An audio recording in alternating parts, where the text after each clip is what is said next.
My name is Catherine Nijmadine. I'm 22 years old. I am an illustrator and an artist and a graphic designer.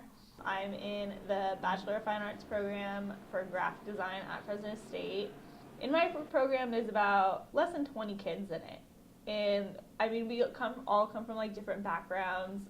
Just like bringing in all of our projects together and like looking at the differences between them. We all have different ideas stemming from like different experiences. Every artist pulls inspiration from different things, so I guess those from different backgrounds have completely different things that they can pull from and create completely different works. A lot of my stuff is music related, so what I do is I'll like take a band or whatever and I'll go through their album and I'll just pull out like descriptive lyrics, and at the end of listening to their album I'll have a sheet full of lyrics and I just kind of like go through that and think of something that kind of like go with it.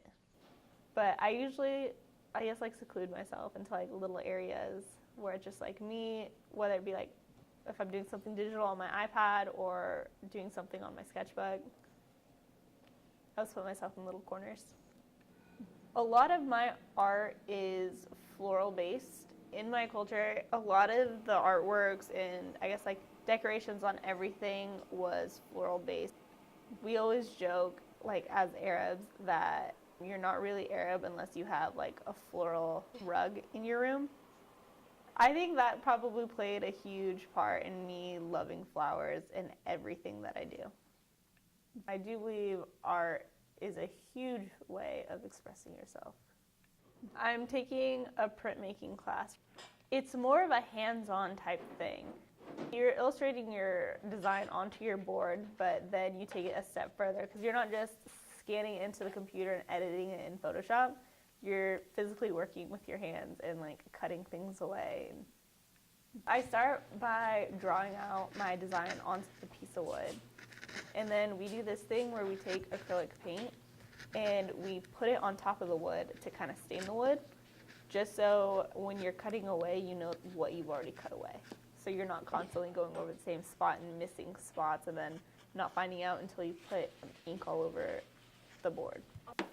So once you cut everything away, you take it over to get inked and you mix your inks out onto the table and take your roller, and everything that was cut away won't pick up any ink.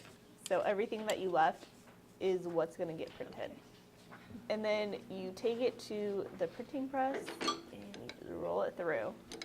Hopefully on like your first time it works out the way you want it to, because if not, you got to like cover it in powder and then cut away more and then basically start the process again. I would definitely do printmaking in my future. People can see my art either on my website, catnijmadine.com, or on my Instagram, which is just @nijmadine.